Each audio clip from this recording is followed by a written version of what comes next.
Hello guys and welcome to this drink review of a drink called Tasty Must Cola or Must Cola Must. We'll see how this tastes. I mean, I bought it because I actually liked how the can look, even though I'm, on keto, so I'm not gonna drink a lot of this because it's like 10 grams of sugar per 100 milliliters. But I actually liked how the can looks. And, something new, never seen these before. The Tasty. So, what I'm expecting is that it's gonna taste like julmust or påskmust. That's kind of like what I want.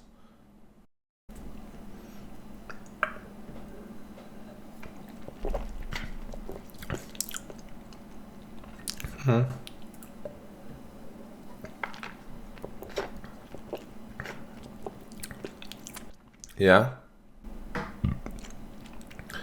It tastes a little bit like it. A little bit less heavy. Like I say, a bit more of a light taste. And a little bit more sourness. What I think of when I think of julmust or påskmust.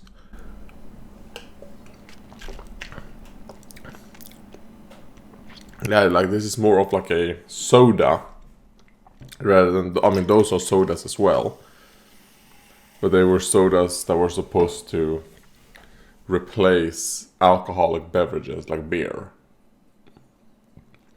Because I think at the time when those things were created, Swedish people were getting so drunk and beating the living shit out of their wives and daughters, sons and children. Everyone was just getting drunk and beating the shit out of each other. Alcoholism was at an all-time high. But anyways, it's a good drink, but compared to, the flavors that I want from a must, this doesn't live up to it. If it was just called cola something, I would say like, it's good, but I wouldn't get it again. Not only because, too much, like it isn't sugar-free, and of course, let's just do some comments. Comment by Lazul. I like the Fallout Raider haircut. It's starting to look more cyberpunk or post-apocalyptic. Thank you. Like boom boom baby, or is it boom boom boom? I remember like one Raider line from Fallout 4, I think. By Bazzy the Bulldog. What the actual fook? And I know, like, I wish the flavor of the Leninade was unique instead of just a red Sprite. Or like, it's slightly better than Sprite. Other than that, it's just a red Sprite. Kind of wish, I don't know, you would get something special in the flavor. Especially if it's gonna contain whatever is said on the bottle. Like, contains some type of red food coloring that can give, like, kids development difficulties, or like it's kind of like, oh, okay, it makes sense, this is like an American drink, so it would make sense it would contain some food coloring that would make you, retarded. By Lazul. If you ever do a drink review, I'm here to report that my anabolic testosterone 1 milliliter a week and Turinabol, 2, sometimes 1 pill before I train cycle is indeed giving me results. My traps and lats are getting bigger. I got a sneeze.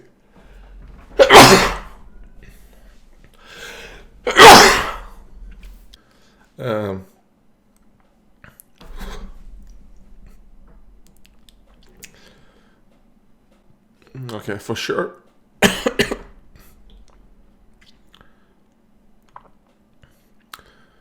Whew, for sure. Oh man, like, for sure I'm a bit stronger now. It was mostly the consistency of good balanced nutrition though. I'm eating better now as well. All the vitamins, the protein, etc.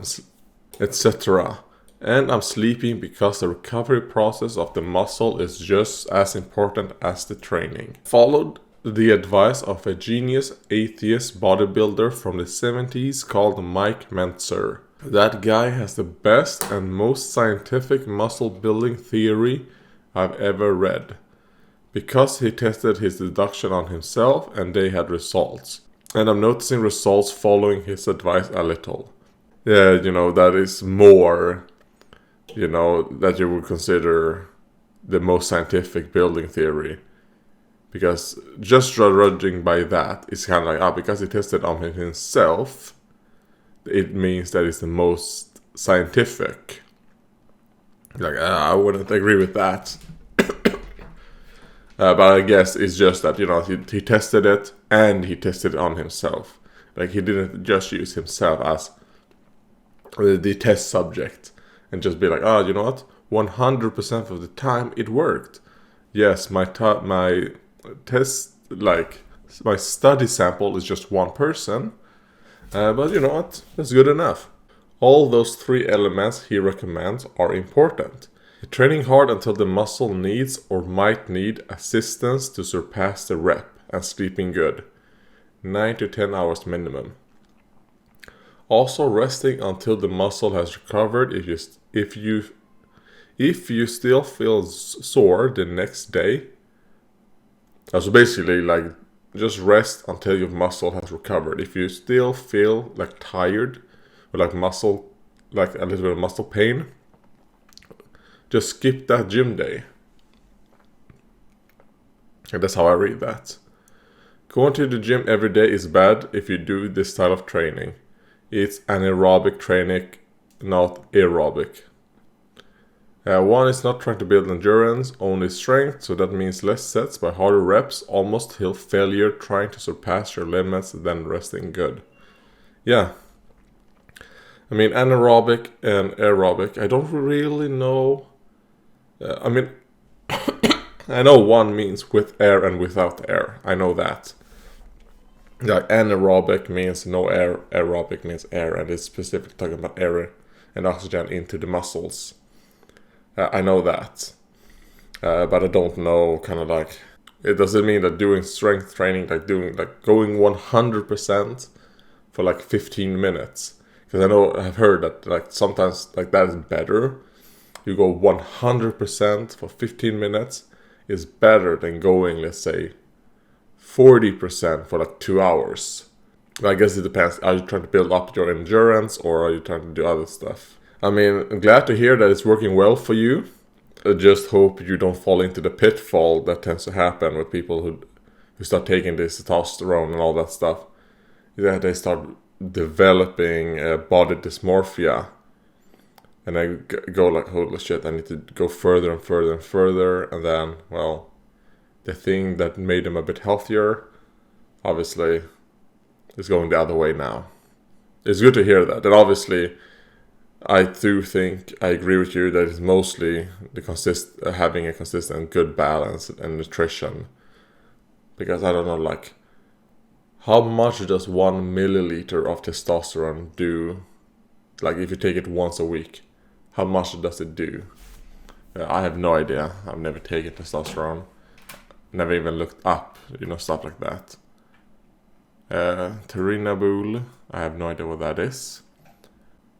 Okay, so it is you take it in combination with anabolic steroids because Terinabul lowers the natural testosterone levels. Wait, so why would you want to take this then? Okay, I'm stupid. Obviously, you take it because it's an anabolic steroid. But you take it with testosterone to make it so that it doesn't lower your testosterone. So you keep your testosterone. Okay, so that's what it is. It's an anabolic steroid that you take in combination with testosterone. just so it doesn't lower your natural testosterone. Okay, I got it. Alright, so basically you're taking testosterone and anabolic steroids. Okay, because at first I was like, okay, you're just doing like boosting your testosterone a bit. I mean, I hope things goes out well for you, Lazul. Epic hairstyle by Anima Vesta. Thank you. Let's see. Dupline. Just girls making innuendo and pretending to be perverted. Is this all Hololive is? I bet they aren't even lesbian when they make jokes about wanting to smash. The audience pandering is just so cringe. And that was on my Hololive reaction, 3 viewer suggested clips. Iris Fauna Chiara. Well, no, I would not say that just making innuendos or pretending to be perverted is what Hololive is. I mean, these clips that were recommended, I mean, that's what all of them were. Well, I guess except for the third one. I think the third one was just people just inserting those innuendos into the clip, you know, because when you hear those words out of context, that's kind of like what you go towards. I mean, I don't watch a lot of Holo EN, so maybe, but I will say the things I've watched from Holo EN doesn't tend to be that stuff. Now, if you like that stuff, I think Nijisanji EN is like really good for that. But I don't really care about that stuff that much, so I don't watch Niji. But I know that brand of humor and the type of like politically correct, ESG scored approved edginess, what Nijisanji is all about. When I say very edgy, I mean like this type of edgy, you know, like politically approved edginess. When they make those jokes, in fact, they consider themselves edgy. It's like, I don't know, like being politically correct and being like everything that's approved by the systems at hand. There's no edginess to it. And then you get offended when people make actual edgy jokes because they're not approved by, you know, the overlords. It's very funny. Yeah, you're probably correct that they're not lesbian when they make jokes about smashing. I know, to me, that doesn't bother me at all. I don't think you need to be a certain sexuality to make jokes.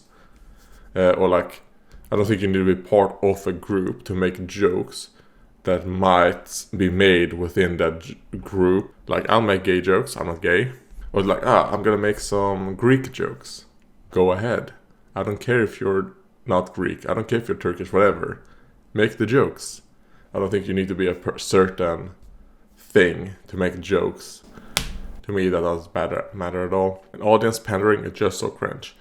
I would say to a certain degree, I would agree. Like, too much audience pandering becomes very cringe because you lose out on all.